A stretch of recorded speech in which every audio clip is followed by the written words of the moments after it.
But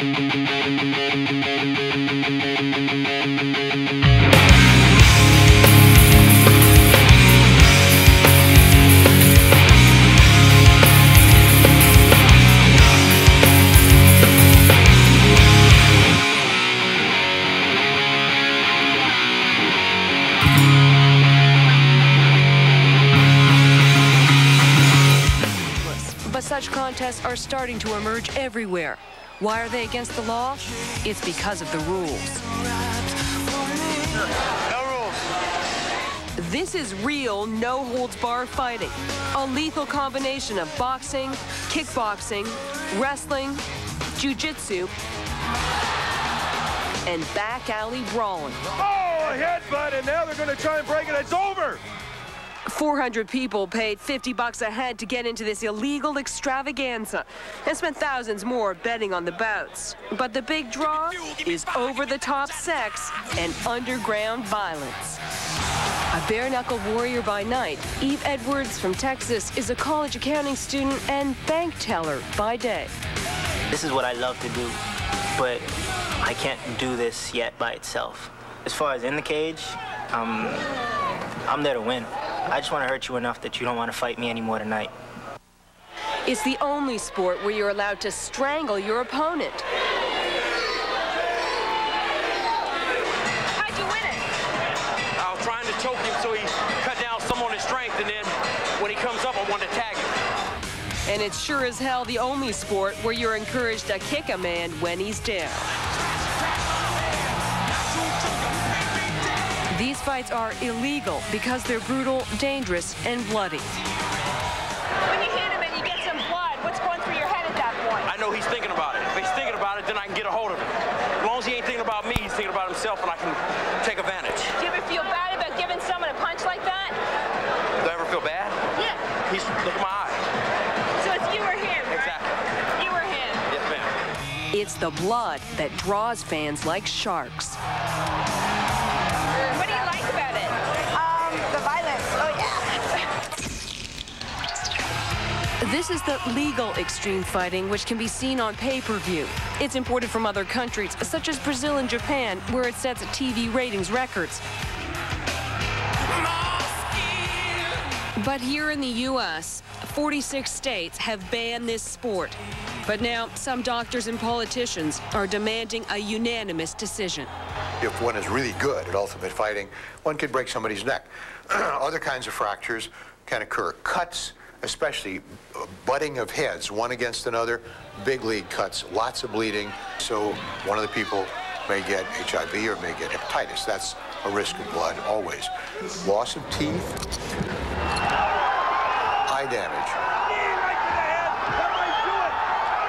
Dr. George Lundberg is a forensic pathologist and a former editor of the Journal of the American Medical Association. He wants this human form of cockfighting outlawed.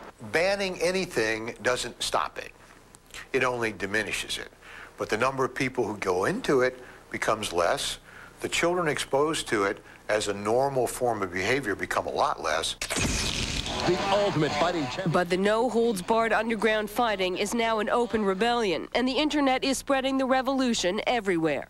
They're having the underground fights in Florida, New York, Chicago, and now even in California. And New Mexico, I also heard is going to have some, so I think there's going to be a huge growth. How'd you get into it? Thinking I could do it. Heard about it on the internet, got on it one time, and fell in love with it. Even where extreme fighting is legal, the rules change. Sometimes the fights are in a ring, sometimes in a cage. Only a few rules always apply. No biting, no eye gouging, and no cheap shots to the groin. But one rule remains constant. To win, anything goes until your opponent gives up. Professional football, all these other kind of sports, you win by scoring a point, by scoring a goal. With the ultimate fighting, one wins by destroying one's opponent. The underground fights where Fox Files descended were staged like some ancient Roman spectacle. Ring girls troll the cage for applause. Promoters toss out T-shirts and porno movies like bread at the Roman circus. That's really what you guys came out for. But the big draw is modern-day gladiators. Hand-to-hand combat in a locked cage like something out of Thunderdome. 2 men enter, 1 man leaves. My first fight, very bloody. That's the way I like them to turn out. Fight fans are often as colorful as the warriors themselves. They're decked out in tattoos and a lot of body piercing. And we're not just talking about the guys. I thought it was awesome. I've never seen anything like this. It's totally neat. Will you come back? Yep, definitely. What's that? Fun. Oh, we'll be here every time now. Every time. The blood doesn't bother you? None of it? It goes on anyway. You might as well have people watching it. Most of the fighters Fox Files interviewed hate having to fight underground. But mostly, they despise the sideshow. A blood feast image of what they regard as a highly skilled, legitimate sport. It's very tactical. Both people know what they're doing. The sad part about it is the audience doesn't. The audience wants to see blood and somebody's eyes closed. Eugene Jackson, who paid his own way from Northern California, likens extreme fighting to chess. Because you could look like you're winning the game, but just one move can end everything. You know, it could be an accumulation of moves, 4 or 5 moves that set it up to put you in a corner to where you end up losing. Doug Evans finds extreme fighting, even illegal extreme fighting, something spiritual. It's a pure moment, you know, there's nothing else in the world matters. You know, you don't see the lights, you don't see the people in the crowd. All I can hear is my heartbeat pounding in my head, and time stops. It becomes one perfect moment. When you win it, to see that everyone that believed in you and hoped that you would do it, to see their reaction, you know, it feels good. That feels good. That's more than the money. There's relatively little money or recognition, even for the champions of legal extreme fighting. Mark Kerr won $20,000 in a legal bout in Brazil, but he had to fight 3 guys in one night. Vargas can't take much more.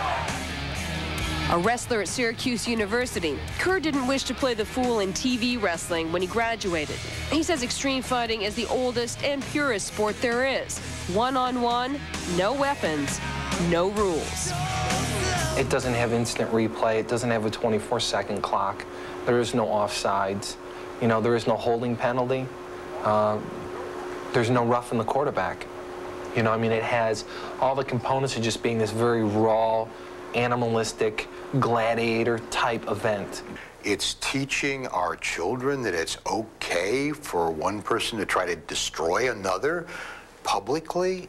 I mean, there's a lot wrong with that. Even as the ring is going up in Los Angeles, the heat is coming down. Fox Files cameras are rolling when the LA Athletic Commission shows up with sheriff's deputies to read promoters the Riot Act. Once you start a show and you have any kind of contact, you'll be in violation. Promoters search for a way to save their investment while quieting anxious fans. Everybody stay cool, nobody beat up the cops. They devise a clever strategy. They stage a legal wrestling exhibition. Authorities quickly grow bored and leave. The cops are gone. We can do whatever we want. Go on.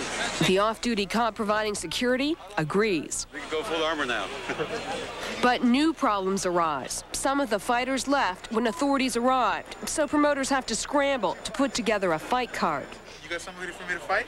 I got another guy, but you're gonna stop him. It's not gonna be very entertaining to watch. And there's another problem. The captain of the Northern California team doesn't want his fighters in the cage.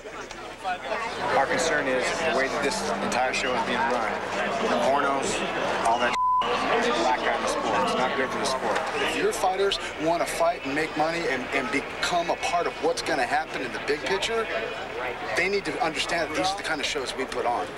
With shuttle diplomacy, a compromise is reached. Eugene Jackson, a big draw from up north, will fight, but only if a teammate who won't gets paid anyway. If my 3 fighters fight, then I'm with it. I'm with it 100%. I like this mess. But what I'm saying is, I got to go home where I don't go home with you guys. I got to go home with them. The fans, who've been surprisingly patient, finally get what they paid $50 for. Let's go, This is Ultimate Fighting at its best. That's good. There are certain things that public health demands that we as a civilized society say people, no, it's not okay for you to attack this other person. There are times when society needs to protect its participants one from another.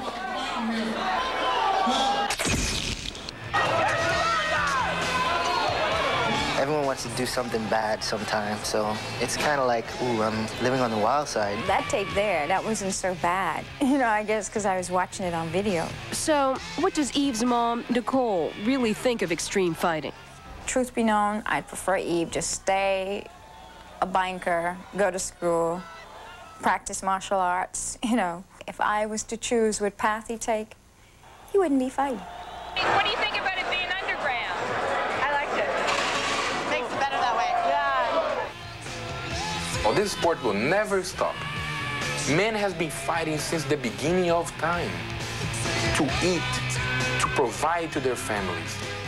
They will fight forever. It's an instinct. Some of the men who live to fight don't think of themselves as throwbacks, unless it's to pugilists at the turn of the century. Then, boxing was the sweet science, and self-defense a manly art, practiced by ultimate gentlemen. You get in the ring, you put the time in to work on technique, you work on your training, you work on your cardiovascular system, you work on all this stuff. So it's not barbaric, it's very civilized when you consider how many things you have to do to be able to do it. I respect another man that gets in the ring against me like I respect myself. Like I always say, may the best man win, and let's keep it a sport, so when it's over, you know, let's be friends. Now, most of these guys will tell you it's a free country. If they want to fight, it should be their right. But not even the ACLU will back them on that one. After several calls from Fox Files, a spokesman there said they take no position whatsoever.